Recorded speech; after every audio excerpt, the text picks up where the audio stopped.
Hey guys, this is Abhay Sharma. Welcome to another tutorial, and this is what we are going to create in this tutorial. This is based on a tutorial from eyedesyn YouTube channel that I have watched few months ago, and I really liked the end result, and I thought how would I create the same effect in Blender using animation nodes. I figured it out and I think it's worth sharing, so here I am. I have given the link of the reference tutorial in the description in case you want to check it out. Also, you're gonna need the latest version of Animation Notes 2.1 to follow this tutorial. It's still in development, but it's pretty stable in my opinion. You need this version because we are using the action nodes and it is one of the features of Animation Notes 2.1. Okay, so we have a lot to cover, so let's get started. So let me turn on the screencast keys. Let's create a cylinder mesh object, and in the T panel I will change the vertices count to 3 to make it look like a triangle, and also change the height to something small, something like this. Go into edit mode, make sure everything is selected, then move the object in Y direction 0.5 unit so that we can rotate the triangle on X axis like this. Let's rename this cylinder to triangle. Now first we will create the accordion effect. So let's create an instancer node, select the triangle, then create a distribute matrix node, connect it to the instancer input. It will automatically insert a get length node to tell instancer how many copies to create. Create a matrix output node and connect objects to objects and matrices to matrices. By default, distribute matrices node generate a 2D grid, but in this case I want 5 copies of our triangle. So I will change the mode from grid to linear and size to 0. So right now I have 5 triangles with same position in 3D space. Now insert an offset matrix node. This will allow us to manipulate the object's transformations based on falloffs. Turn on rotation and change the X value to 180 degrees. Let me turn off the original object and also hide the relationship lines. If I change the fall off, you can see all triangles rotating from 0 degree to 180 degree at the same time because all have same fall off value. To distribute the weight equally among triangles, EJ, the guy behind eyedesyn YouTube channel, used a step effector in Cinema 4D. In animation nodes, we have a similar node called the fade fall off. Let me change the execution method quickly to something appropriate for this situation.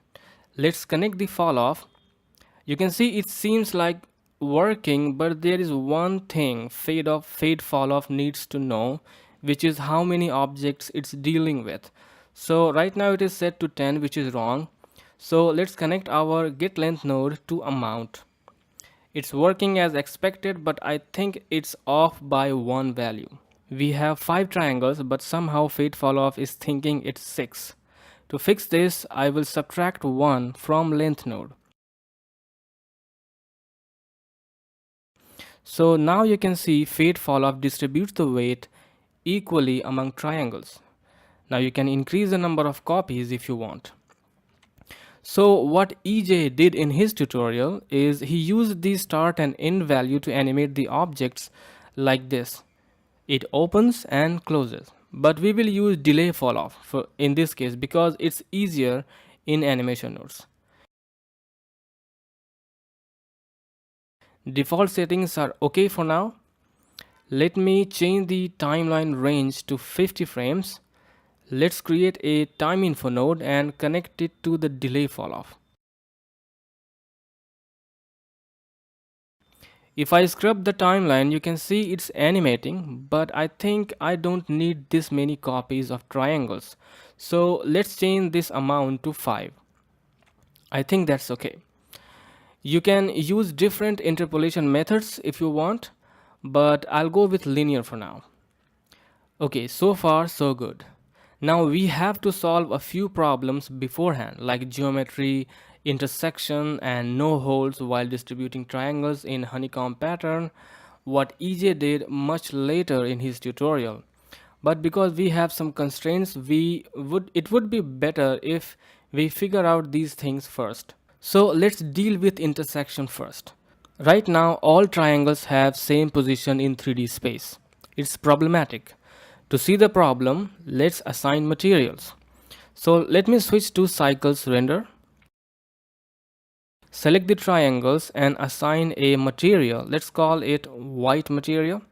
Now I'm going to switch my viewport mode to materials, but before that I have to turn off screencast keys, unfortunately, because it doesn't like material shading mode and start to crash randomly while screen recording. So I'll turn this thing off. Alright, let's change the viewport mode to materials. Let's select another triangle, duplicate the material. Let's rename this to sky blue material. It applies to all triangles. To fix that, we have to enable deep copy in instancer. Select the first one and change the material to white material. Alright, if I go to frame 0, it seems like a white triangle is on top of all triangles, and when I scrub the timeline you can see how it's intersecting with other triangles, and in the end it is still on top. It's just wrong display. In my opinion, you should not believe on viewport shading. So let's switch to cycles render preview. Now you can see how it's looking. Let me quickly add a HDR image here so that we can see the result more clearly. So you can see it's intersecting and looks weird. We can scrub the timeline and see the result. To fix the problem, we have to shift each triangle position slightly in Z direction. How are we going to do that? Well, we're going to use another offset matrix node.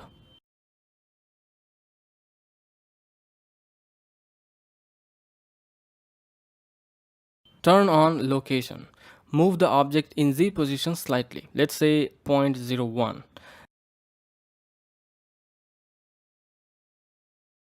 Now we just need a fade falloff to distribute the weight equally.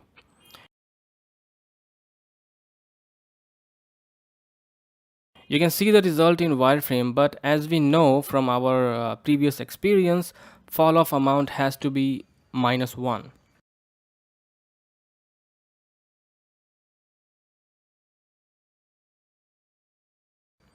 So something like this. Let's switch to material shading and see if this is working.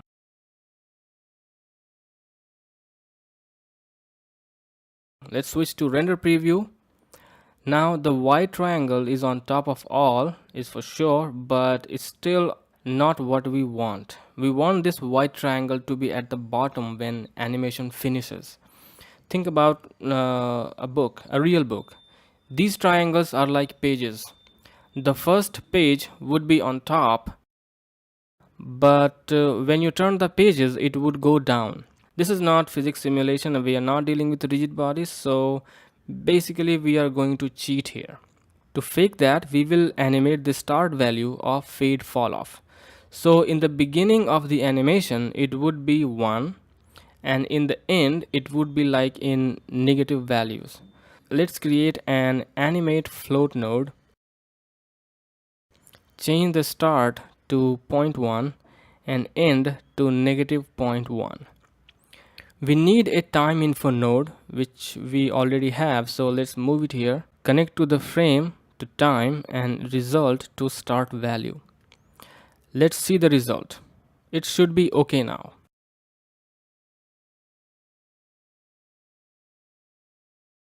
Let's also use the same float value for both duration. Also use the same object for instancers. So we have basically created the pages. Now we are going to generate a book cover to fix the holes problem later. Let's organize these nodes. Create a frame node, deselect everything, Select all these nodes and drop onto frame.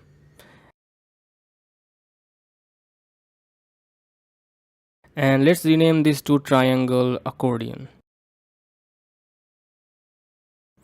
Alright, let's generate two more triangles to mimic book cover, like open book cover.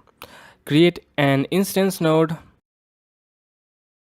select triangle, create a distribute matrix node, change mode to linear, amount to 2, and size to 0. Create a matrix output node. You can see we have two instances generating objects, and all objects are grouped into a single animation nodes object container. And it is difficult to identify which object is which. In this case, I want to hide all previous 5 triangles. To do that, I'll simply use a visibility output node, and I'll activate both hide and hide render, and for this node tree as well. Now let's create offset matrix node, activate the rotation and enter 180 degrees in x axis. For falloff, we'll use an index mask falloff. Default setting is good. It will apply transformation on alternate objects. Let's apply materials. Let me turn on the first node tree. So let's select the triangle and apply the white material. But we need to turn on the deep copy option in the instancer first. So let's apply blue material to the second one. Now let's unhide the first node tree objects. If I go close, you can see there is a difference in Z position. I want them to be on the same plane so that we can't see any seam. It's also intersecting with other objects. To fix this, we'll move its Z position according to the overall animation. Let's animate its position with animate vector.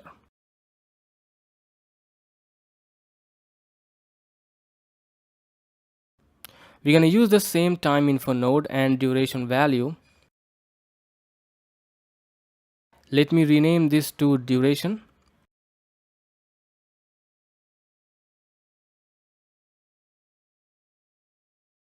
Let's switch to right orthographic view and let's try to match the position. Change the Z value. Let's try 0.01. No, let's try 0.001. Alright, that's perfect. I'll use the same value but in negative values when animation finishes.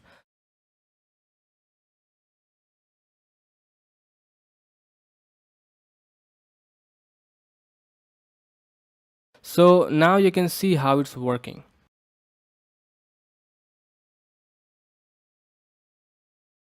Let's switch to render preview.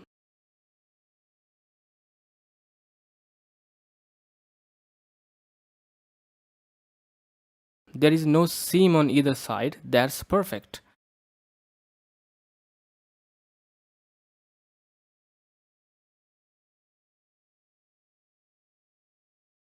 Let's also group these nodes into a frame layout.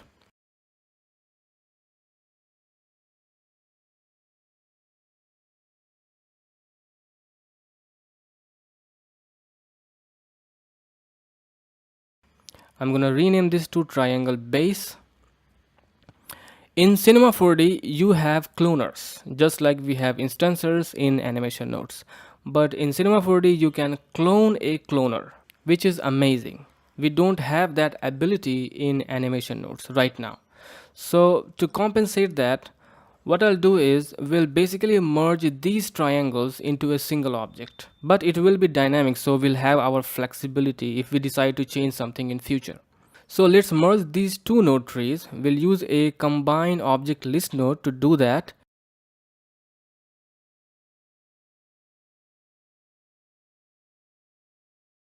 Now we'll go through each object and we'll extract its mesh data.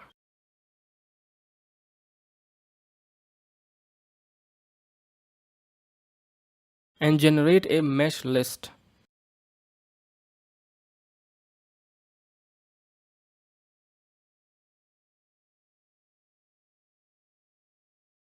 We'll use join mesh list node to merge all meshes into one.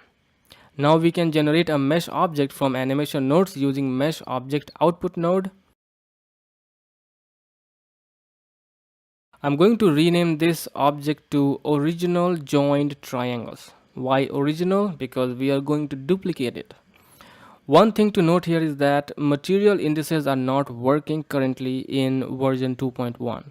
Otherwise, it would have made this process a lot easier. You can see if I try to see the output, animation nodes stops working.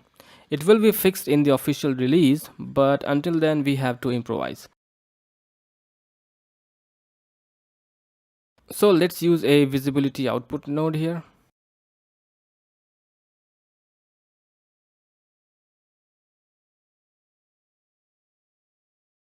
I'm gonna hide everything and then unhide this one. I'm done with accordion effect. So let's rename this node tree to triangle accordion node tree. One thing I should have done earlier is that I should have beveled the triangles to give it a more better look. But it's not a big deal, we can do it right now. So let's select the original triangle, isolate it with pressing the slash key on numpad. Let's apply a bevel modifier.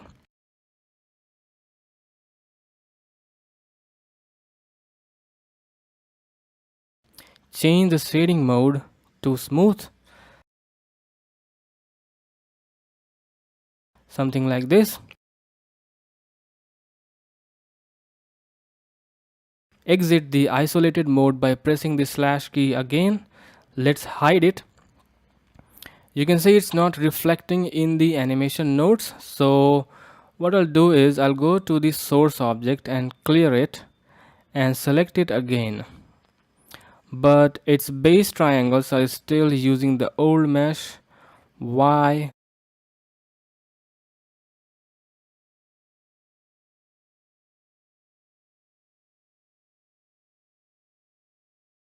Let's connect it to the source mesh, clear it and reselect it again. Now it's perfect. Now we will export this mesh animation into mesh cache format.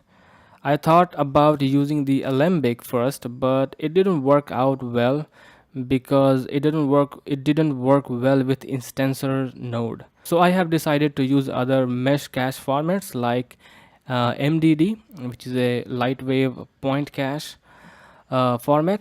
Blender comes with MDD format add-on. You just have to activate it. So let's go into the preferences, add-on, and search MDD and activate this add-on. Now we can export the mesh animation, but before that make sure your start frame is set to right frame. My animation starts from frame 0, so I'll set the start frame to 0. Now let's export the animation. So export light wave point cache. Give it a name and export. One thing I forgot is that because of material indices not working, we have to set our animation in such a way that all triangles are visible at some point of time. Otherwise, it will be difficult to select individual triangles and assign materials in edit mode. So what we'll do is we'll change the delay from 5 frames to 4. Now it should be good. We can see all triangles at once. Now we can export this animation. So let's export. Now we'll duplicate this object when all triangles are visible. It's important because it's easier to select object in edit mode.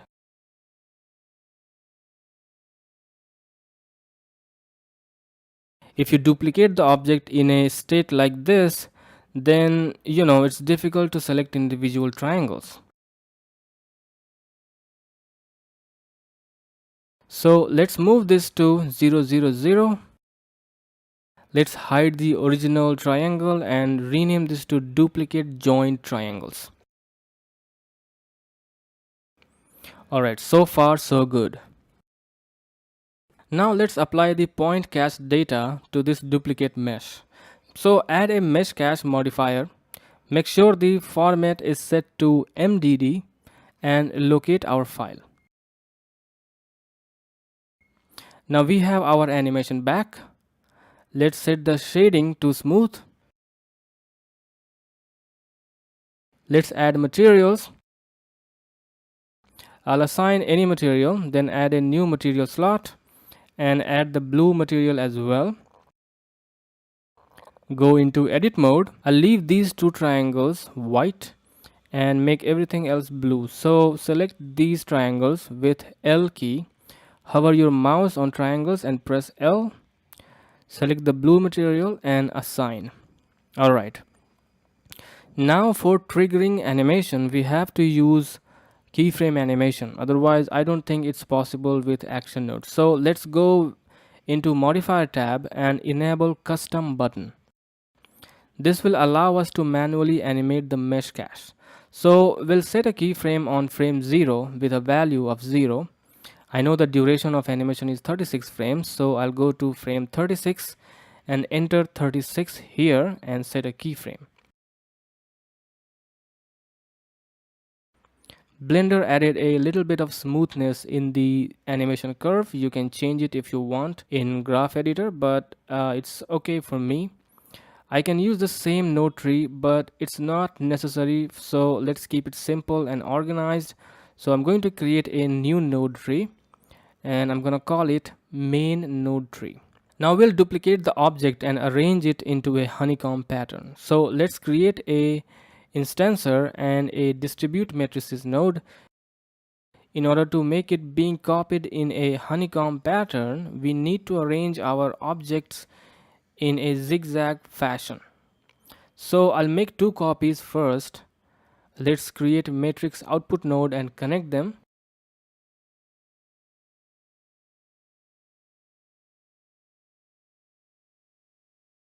Hide the original object. Now we'll add an offset matrix node and offset one of the object's position. But before that, I want these objects to copy triangle accordion mesh initial state from frame 0. You can do that by turning on this option, copy full object. I'll explain later what this thing does. I'm going to set the size to 1.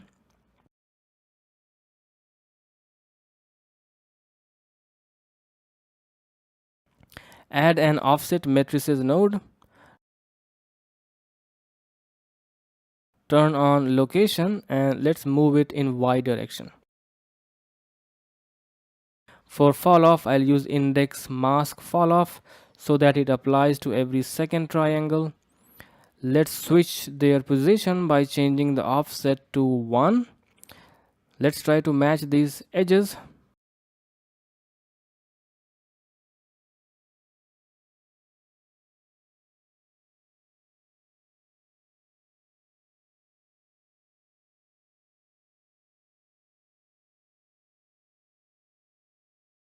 Something like this. Now we can easily arrange them in a honeycomb pattern just by using a simple distribute matrix node. But we need a replicate matrix first to do that.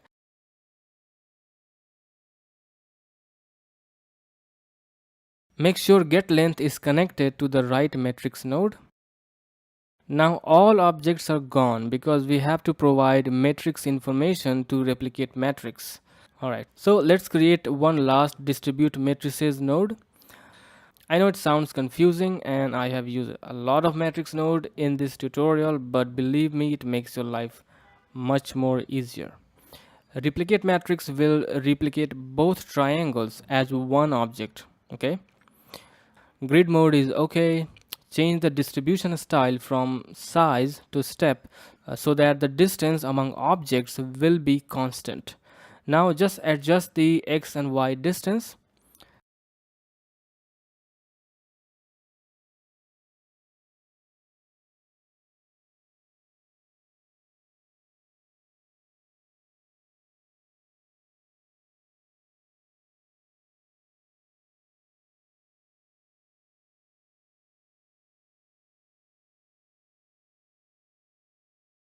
That looks pretty cool.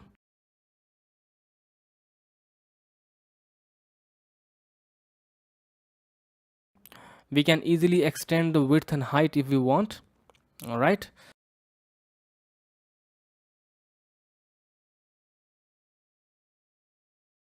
Now let me show what this copy full object does and does not.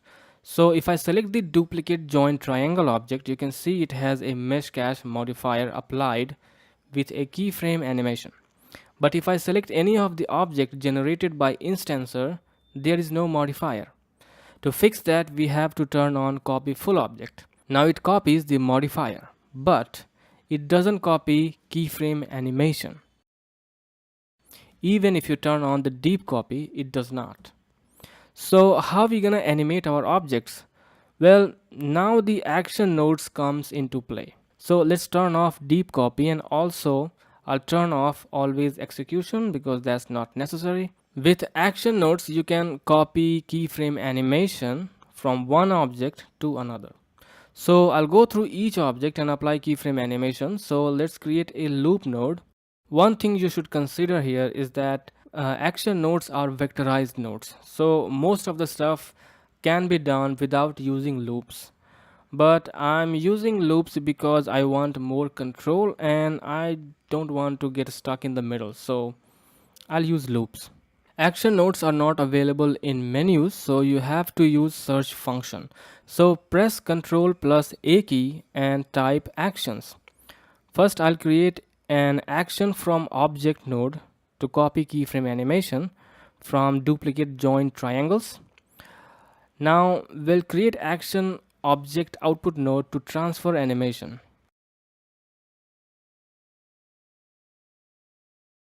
Oops, not this node. Let's try again. Okay, it's object action output. Okay. Connect object to object, create a parameter slot for action and connect action to action. Everything seems calm, normal, like nothing happened. But when I change the frame number, you can see I can access all objects animation and I can do whatever I want. Let's turn on material shading. It looks cool but boring because all objects are animating at the same time. Let's use a delay function. Create a delay action node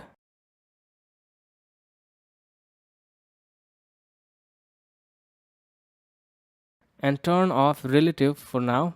Let's control the delay per object. Connect the index to delay. You can see each object is getting a unique delay value. Let's connect the frame to a time info node. Right now it's working based on the index value uniformly. We can use a little bit of randomness in here. Create a random node or wiggle node. Connect the index to seed so that each object will get a different random value. Now increase the amplitude. Let's set this to 50 and let's mix it with a previous delay style. Create a mix float node. Connect A input to index and B input to wiggle and result to delay. Right now the factor is set to 0, which means input A is 100% effective. If I set the factor to 1, then input B will be 100% effective. We can also mix it like this. So this is one way to trigger animation based on delay factor. In Cinema 4D, EJ used a time effector to trigger the animation. We'll use falloffs.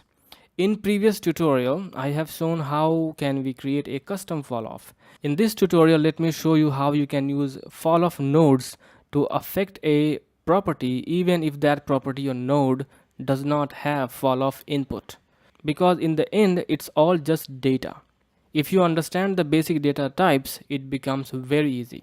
Falloffs are just a list of float values of different weights based on particular function or algorithm. It's just a list of float values. That's it. I'll use a directional falloff, for example, which will be controlled by an object. So Let's create an empty object. I'm gonna scale this in Y direction to give visual indication which way we are facing. Create a directional falloff node and an evaluate falloff node. In this case, this is the magic node which will convert the falloff values into a float list. Now it needs to know the position of each object. So we'll set this to location and let's import the position of each triangle object into our loop. It's very easy because matrix node carries translation, rotation and scaling. Connect the vector to location. Now we'll import empty object's position and rotation into our loop and connect it to the directional falloff node. If you find loops confusing, you can watch my loops tutorial. I'll give the link in the description. Alright, let's import the transform information of the empty object.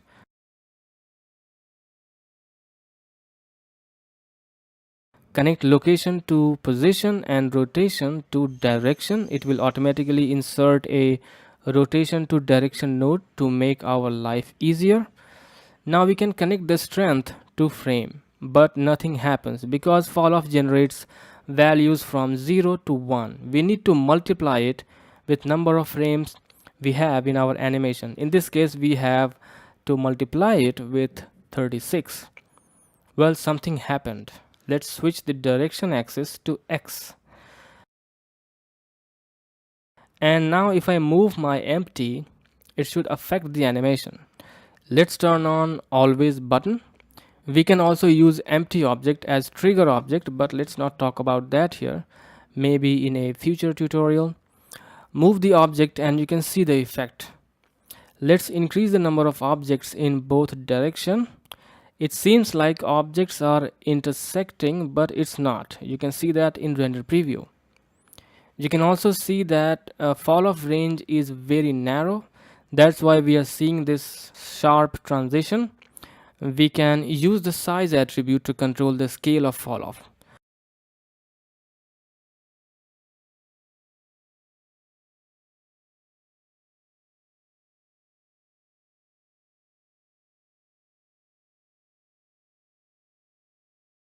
We can also randomize the scaling with a random node.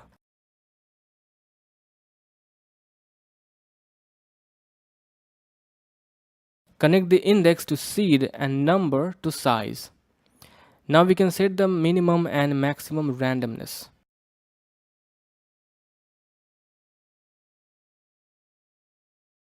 Something like this.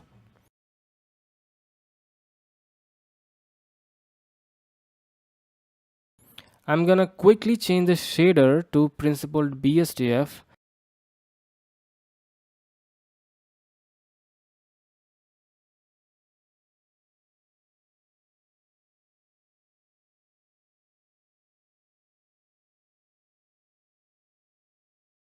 I will lower the roughness to give it a little bit of shininess on each triangle.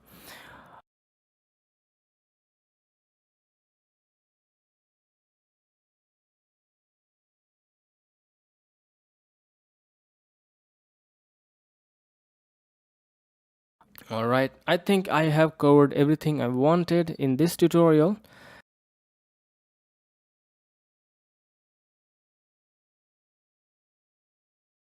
Let's animate this empty's position.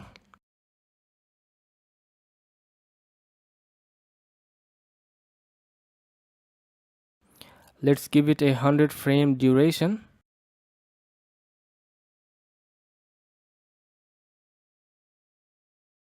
Now you can set your camera, lighting and stuff. I just leave it to you.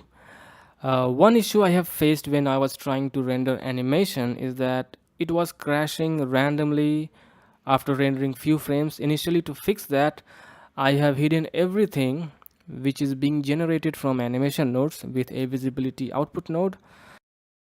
Then I asked this question to Jax Luke, the creator of animation nodes, and he suggested me to turn on the lock interface button in the render panel here. If it doesn't solve the problem, then he has given a link for an add-on which basically fixes the problem. I'll give all the links in the description, so check it out. And please give your feedbacks in the comments. So hopefully you like this tutorial. Thank you so much for watching, and I'll see you next time. Bye bye.